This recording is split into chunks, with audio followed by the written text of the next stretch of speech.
I lay quiet, looking out onto my eyelashes in an agony of delightful anticipation. Listen to them, the children of the night. What music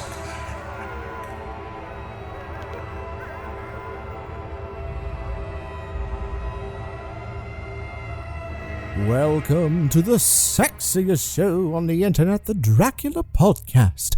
I am Lancaster of the house Titmus, or Lancaster for short. Thank you to Adam Stover, Rob, and Martha of Southgate Media, and most of all you for listening. We aim to bring you thoughtful and stimulating media reviewing the films, books, music, plays, and personalities that make Stoker's creation so beloved. The criticism to inform your purchasing decisions, interesting guests, and the needs of our communities. Drop us a line at audio.dracula@gmail.com or visit us on Twitter and Facebook at Dracula Audio, no spaces. And now, here he is, without any further ado, with the fruitiness of his sumptuous tones, Lawrence. Thank you, Lancaster. I am Lawrence Burgess, and this is the Dracula Podcast, the sexiest show on the internet, and welcome back. It's been a long time since we've spoken together. Got a lot of good things going on, including analysis of the latest episode of Penny Dreadful, Batman v Superman, What the Heck I'm Doing These Days, and much more. Lancaster, how you feeling? I've been quite a bit sad, actually. It's like a long-lost child who's been in the woods and he can't find his mother and father, and then all of a sudden, oh, we have returned. I've seen the light. Hallelujah. It has been a long time. I hope you've been doing well. Absolutely, I have been doing well. It's time for our causes of the week. Lawrence, to you. Thank you, Lancaster. Change.org is back, and I get bombarded with silly emails from it every single day, but one caught my attention. The title of it is, Let Elizabeth Koalani Keep Her Fur Babies, and I was curious. And it is a petition to the Leisure Village Condo Association, and the origin of the article is in Riverhead, New York. Reading straight from the article, these cats are my children. I don't have any children. I'm not married. They're my life. Those are the pleading words of Elizabeth Koalani, who is facing over $11,000 in fees and legal fines for having a second cat. In 2008, Elizabeth adopted the brother cats Rocky and Nikki before buying a condo at Leisure Village. Cats never seemed to be an issue at the senior citizen community until Elizabeth decided to install a ramp 4 years later. She had become disabled and needed it so she could travel in and out of her home. Suddenly, she started getting a monthly fee for an extra cat from the condo association, and it feels like it's retribution. I did a little research on this, and come to find out that the cat has actually been there for 4 years, and suddenly it's an issue. And I dug a little deeper. Apparently, not only does Elizabeth have a very interesting case after 4 years and then suddenly getting fines, but not only that, but these are emotional comfort animals. There's also a nice news story out there. The news story attempted to contact the Leisure Village Condo Association, but no comment. They referred to the lawyer, who said it was, quote, an ongoing legal matter. So this petition is telling Leisure Village Condo Association to drop the $11,000 in charges and allow Elizabeth to keep her cat without having to pay outrageous fees. I'm sure there's some sort of legal precedent out there that if you start enforcing a law 4 years later, this feels like retaliation for the ramp. I'm looking at this petition, and it originally started at $50,000, and now it has $90,747 at the time of this viewing. That's a lot of signatures. Just to read some of the comments here. This one is from Denise Calderon in Baiting Hollow, New York. I feel that the board is being cruelly punitive. The cats stay in her condo. It's not like she has 5 of them. This is petty and someone has an axe to grind. Is this a punitive measure? I absolutely feel like it's a punitive measure. It feels very petty. The timeliness is not good, and they should have known better. It's a senior citizen association. I'm pretty certain that there's probably someone else in that community that has more than one animal and that is not getting fined. If that is not the case, I would like to hear otherwise. This is change.org. The last name is spelled Colaaianni. Let Elizabeth Koalani keep her fur babies. These are 2 cats. They're not hurting anyone. From the news article, the house is very clean. It's very tidy. She's not bothering anyone. These aren't dogs that are barking in the middle of the night. This woman has no children. This woman needs companionship. and these animals are the source of that companionship and love and friendship. These guys are going to lose. I am looking at this petition, and it has grown by the thousands every single day. These guys are going to lose. And if anyone from the Leisure Village Condo Association is listening to this podcast, stop it. Really, you guys have done enough. You guys have proved your point. Stop. Enough. You're going to lose this in every way possible. This is not only a social issue, but it is also a medical issue. If you start harming this woman's state of mind and overall well-being, you're going to get into a lot more trouble than a petition on change.org. Just a note.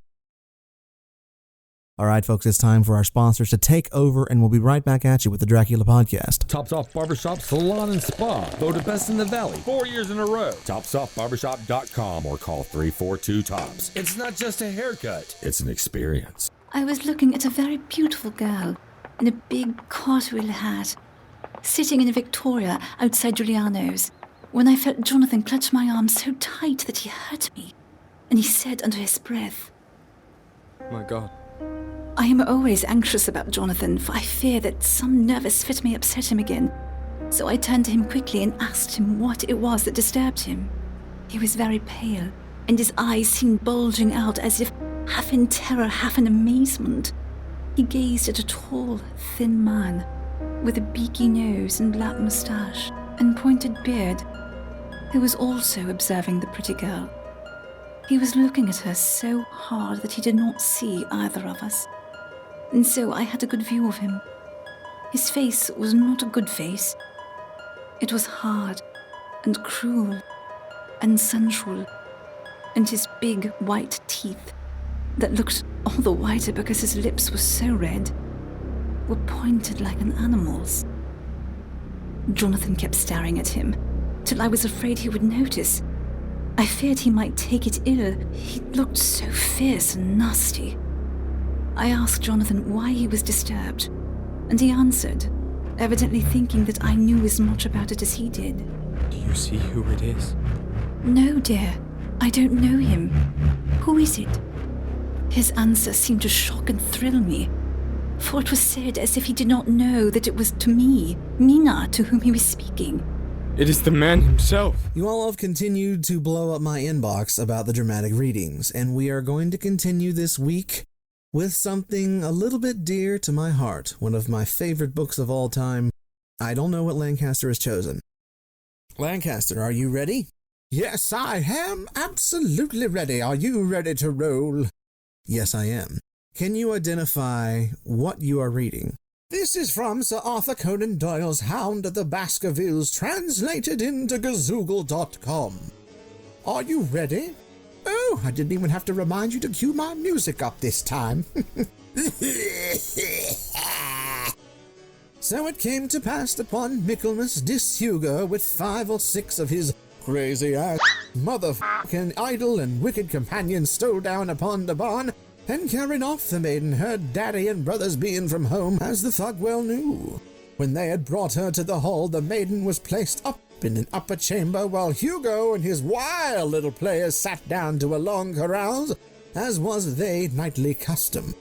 Now the skanky lass upstairs was to have her wits turned all up in the rapping and shouting and oaths which came up to her then below.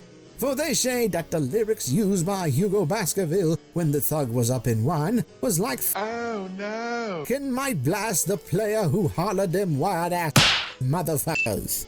At last, up in the stress of a fear, a dope ass did which might have daunted the bravest or most actizzle dude, for the aid of the growth of ivy which covered and still covers the downtown wall, that thugged out came down from under the eaves, and so homeward across the moor, there being 3 leagues betwixt the hall and her father's farm. It chanced that some little time later that Hugo left his guests to carry some chicken and drink with other worse things perchance to his captive, and so found the cage empty and the bird escaped.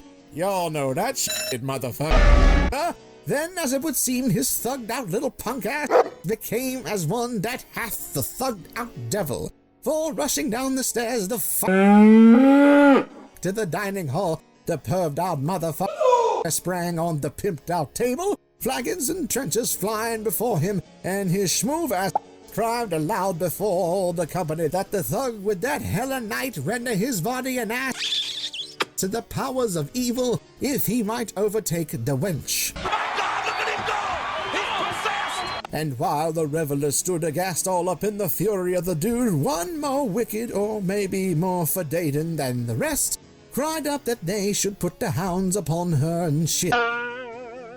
Whereat Hugo ran from the house, busting up like a bee to his wild little freakadelic grooms that they should saddle his crazy ass mare and unkennel the pack, and giving the hounds a chisel of the maids, the perved out motherfucker swung them to the line and off so full cry up in the moonlight over the moor. Now for some space the revelers stood agape, unable to know all that had been done up in such haste. But anon they bemused wits awoke to the nature of the deed which was to be done upon the moorlands. Everything was now up in an uproar, some calling for their pistols, some for their horses, and some for another flask of that smooth electronic shit. But at length some sense came back to their crazed minds, and the whole of them, 13 in number, took the cow and started up in pursuit. The moon shone clear above them, and they rode swiftly abreast, taking that course with the maid must have needs if that be which was to reach her own home. They had gone a mile or two when they passed one of the night shepherds upon the moorlands, and they cried out to his ass to know if that smooth motherfucker had peeped the hunt. And the dude, as the rap goes, was so crazed with fear that his smooth ass could scarce drop a rhyme, yo. But at last a perved out motherfucker hollered that some smooth motherfucker had been seen all right maiden with the hounds upon her track. But I have peeped more than that, hollered he, for Hugo Baskerville passed my crazy ass upon his black mare, and there ran mute behind his ass such a hound of hell as dog forbid should ever be on my heels. So the fordaden squires cursed their shepherd and rode onward. But soon they skins turned cold, for there came a galloping across the moor, and the black mare, dabbled with white froth, went past with trailing bridle and empty saddle. Then the revelers rode close together, for a pimped out fear was on them, yo. But they still followed over the moor, though each, had his thugged out little punk ass been alone, would have done right glad turned a horse's head. Riding slowly up into the shizzle, they came at last upon the hounds. These, though known for their valor and their breed, was whimpering up in a cold-ass little cluster at the head of a thugged-out deep dip or goyle, as we call it. Upon the moor, some sneaking away and some with starting hackles or staring eyes gazing down the narrow valley before them, wild-ass motherfuckers. The company came to a halt. Most sober men, as you may guess, that when they started, y'all know this type of shiznit happens all the time, that most of them would be by no means adviseable, yo, but 3 of them, the boldest, or it may be the most thugged out for Dayton, rode forth down the goyle. Now, it opened to a funky ass broad space, up in which stood 2 of them pimped out stones. There still be peeped there, which was set by certain forgotten peoples up in the minutes of old. The moon was shining bright upon the clearing, and there up in the center they that all right made where that freaky biatch had fallen, dead of fear and of fatigue. But that shiznit was not the sight of a body, nor yet was it that of the body of Hugo Baskerville lying near, which raised the afro upon the heads of these 3 daredevil royosters, yo. But it was that, standing over Hugo and plucking at his cold-ass throat, there stood a gang-banging foul thing, a pimped-out black beast shaped like a hound, yet larger than any hound that ever mortal eye had rested upon. I ain't talking about chicken and gravy, biatch. And even as they looked, the thing tore out the throat of Hugo Baskerville, on which, as it turned its blazing eyes and dripping jaws upon them, the 3 shrieked with fear and rode for dear game, still screaming across the moor. Shit, this ain't no joke. One, it is hollered, took a dirt nap that straight up night of what the that smooth had seen, and the other twain were but up pimps for the rest of their days. Thank you. Extended applause. Oh my, I love these dramatic readings. Lawrence, back to you.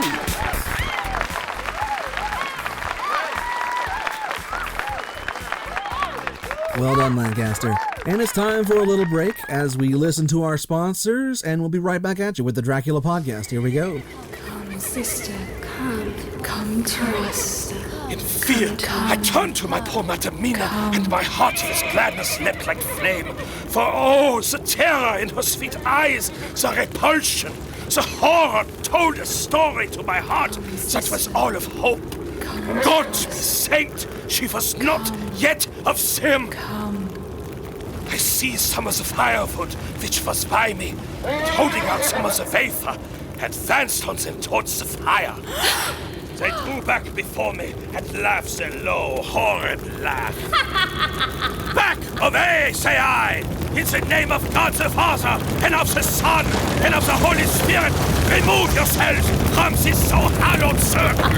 Begone, you evil vampires! Hellcats, I rebuke thee, you hosts of darkness!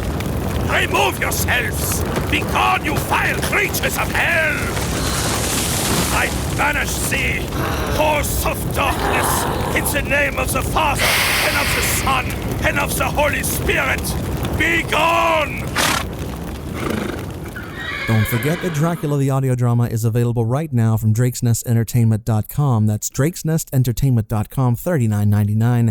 16.7 hours of beautifully mastered, fully dramatized audio, music, sound effects, full voice cast, the whole deal. This is value, and we don't promote garbage here at the Dracula podcast. It is a fantastic listen. And now it's time to get into the media segment of the day, or as Professor Van Helsing would call it, the ghastly paraphernalia of our beneficial trade. He just drops the boom every single time, doesn't he? He absolutely does. I don't know how John really does it. So we usually don't cross over that much, but a lot's been made of the Batman v Superman Dawn of Justice film. Just to break it down for you, it was released in 2016, directed by Zack Snyder and written by Chris Terrio. Dawn of Justice stars Ben Affleck, Henry Cavill, Amy Adams, Jesse Eisenberg, Diane Lane, and Lawrence Fishburne. A lot's been made out of this movie. Lots of negative stuff. If I were to have told you 6 months ago or so that Batman v Superman would not hit 900 million, you would laugh me out the building. But here it is. Audiences have become a lot smarter these days. They're a lot better at discerning the media in which they consume. Consumers are smarter these days. There are multiple stories woven into this story, and it feels like a mess. There is an introduction to Batman. There is a Batman v Superman story. There is an intro to the Justice League. There is a Lex Luthor story. Most astoundingly of all, there is a Man of Steel sequel, which is really amazing. But the problem is we never get to see it. We never get to see what Henry Cavill does. And that's my biggest issue, is the focus should be on Superman, not Batman. Wonder Woman's in it, and she is excellent. She is just as good as advertised, but she's not there enough to really make a difference. Jesse Eisenberg was fine. I went browsing through the internet.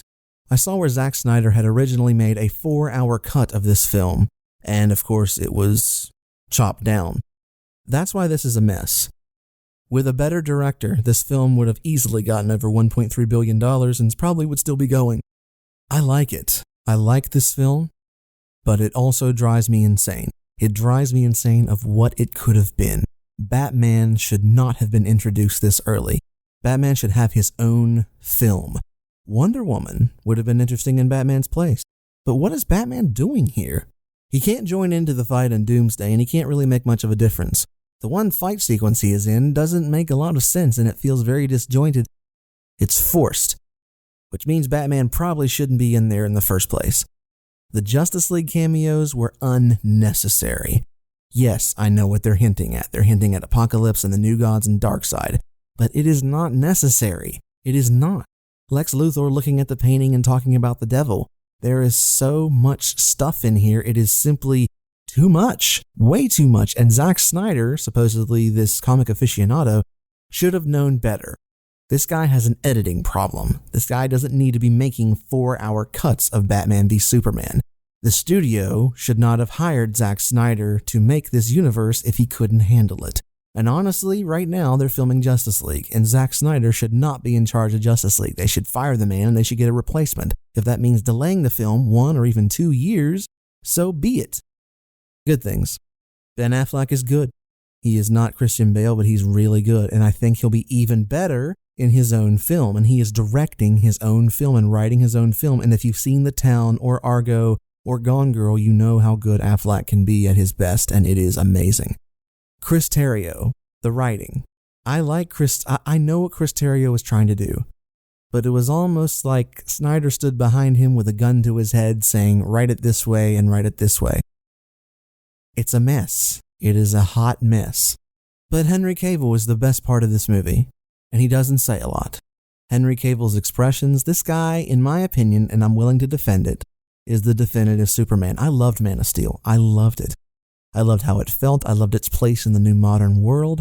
But there's no time to explore the consequences of that movie, and that's what this was supposed to be.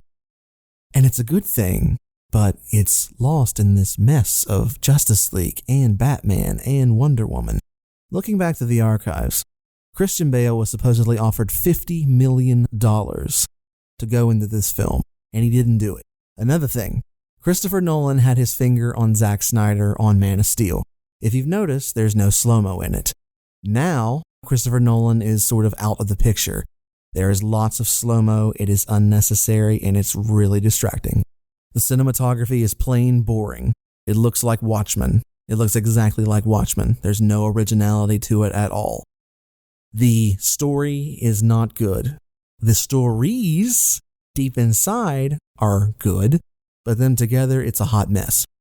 I give this film a 5 out of 10. It does not get the Dracula Podcast seal of approval. It almost does. If they were to have cut one of these stories, it would have been a little better. And Zack Snyder, sorry bud, but you gotta go. You were great at Man of Steel, and you probably should have stayed at Superman, but this is too much for him to handle. With any other director, this would have probably been a better film, and it would have made more money. And DC, Warner Brothers, and Zack Snyder are supposedly fighting over Justice League, and we all know the great things that come from studio infighting and films.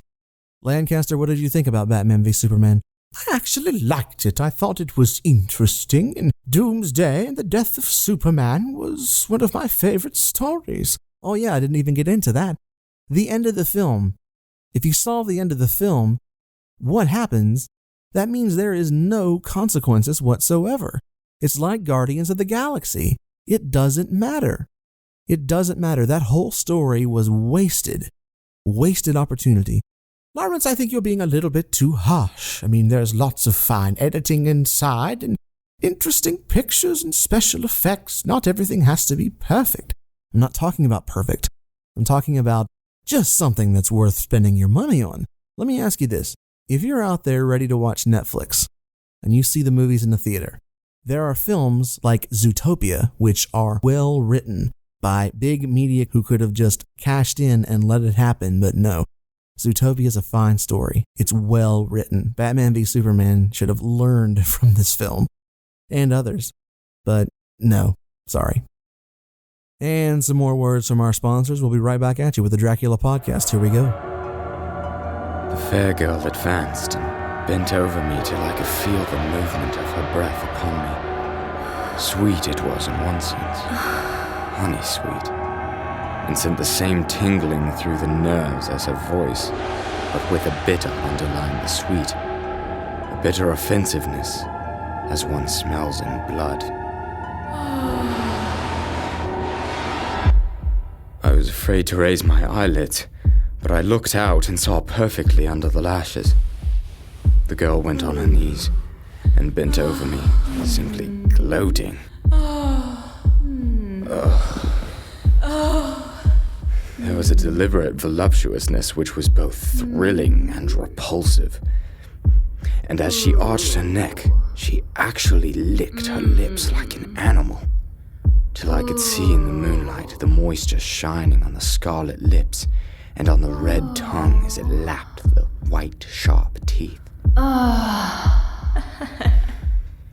and lower went her head as the lips went below the range of my mouth and chin, and seemed about to fasten in her throat. She paused, and I could hear the churning sound of her tongue as it licked her teeth and lips.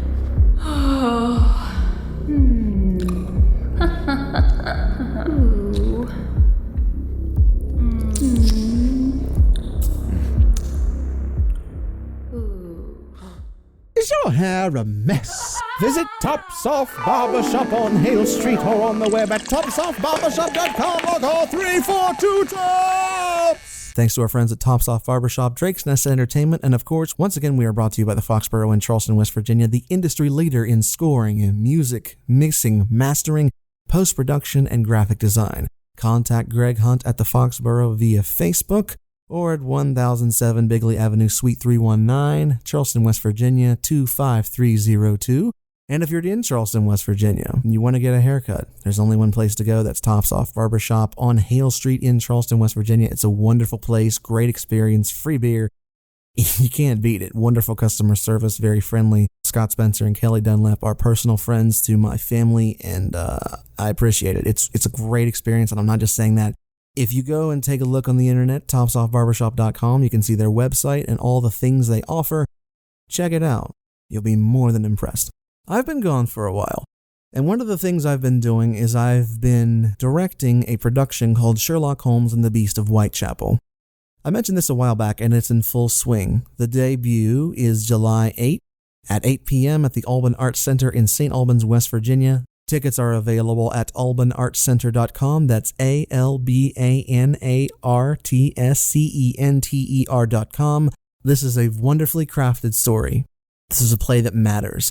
We're talking to my friend and co-writer John Johnson. Take a listen. One of the things that we have tried to do is to keep within Conan Doyle's framework for the character of Holmes. Now, we do take Holmes to a different level, but it's still within the framework that Doyle gave. There was a letter one time that Doyle wrote to a fellow who was adapting the character of Holmes for stage, named William Gillette, which anybody who's in this production has heard me talk about William Gillette, probably many times. Gillette wrote to Doyle saying, "Can I marry Holmes off in my show?" Doyle's reaction was, "You may marry him or murder him. I really don't care." So there's maybe a few surprises with Holmes that you may not see in the stories, but at the same time, we're very faithful to the original works. You see a more real Holmes than maybe what you have seen in other productions. This is a production like none other that you have seen in this area. This is a production that has been lovingly crafted, that has been faithful to the original material, and has been looked at with the greatest of care, with the audience in mind, not with the actors, not with the director in mind, but with the audience in mind. This is not your high school play. This is a play that is worth coming out. If you want to see adventure, if you want to see a drama in regards to crime, a great antagonist and protagonist, legendary characters, if you love literature, come see this show. Sherlock Holmes and the Beast of Whitechapel is open for 2 weekends at the Alban Arts Center starting July 8th at 8 o'clock p.m. Get your tickets now at albanartscenter.com. Also, we're heading to Fayetteville, West Virginia. You can find all the information at astraltheatercollective.wordpress.com, theaterrecollective.com. Bios, media, information, upcoming events, and more. astraltheatercollective.wordpress.com. And if you want to follow along on Facebook, got a nice little group there as well.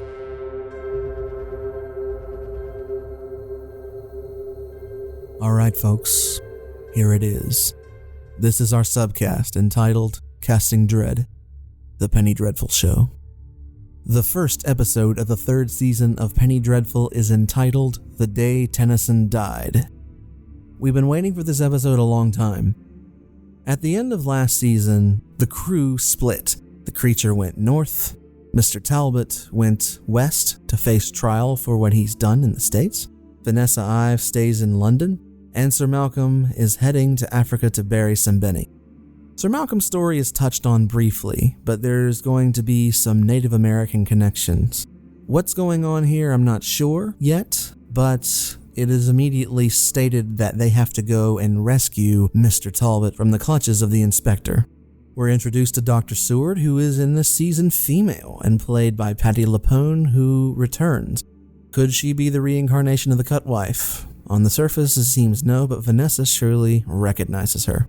Now, what you're all ready to hear. Dracula has introduced in this episode. You don't necessarily see him, but you hear him. Renfield is also introduced in this episode, and you do see him. Who is Dracula?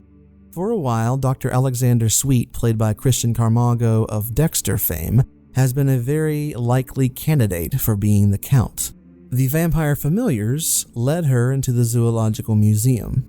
The Zoological Gardens are also included in Stoker's novel and are touched on in Chapter 11, and as well as the gardens in the first season of Penny Dreadful, which, if you recall, that's where Fenton was found, the Renfield clone.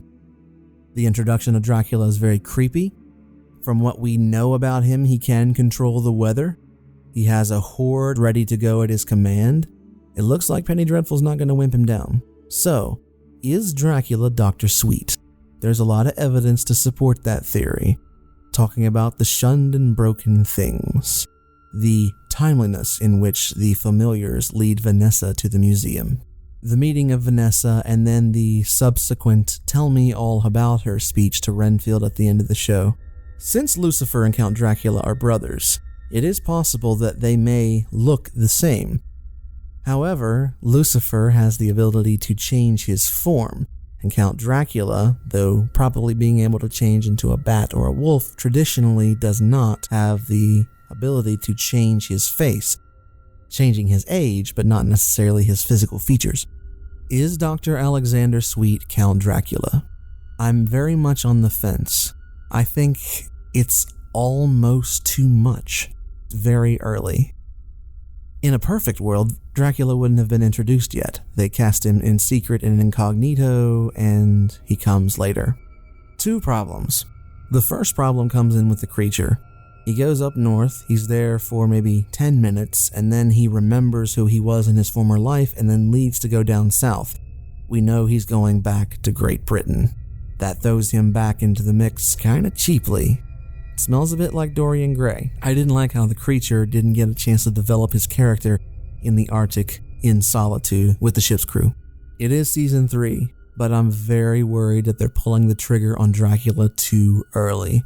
I might even prefer them not even show his face for the entire season and just take a whole year just to learn about Vanessa Ives and send his hordes in to save him, learn about the weaknesses.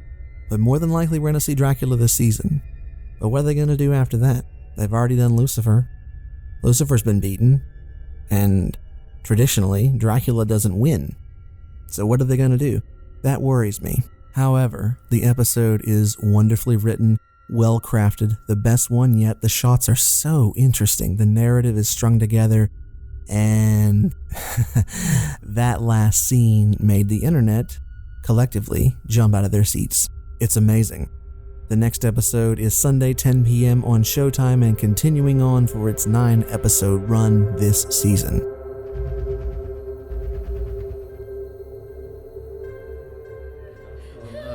So, let me try to be a lawyer. I'll be like, so I'm like testifying right, and I'm like, hey, so like, the dog was like, woof, woof, and like, kill three people. I could.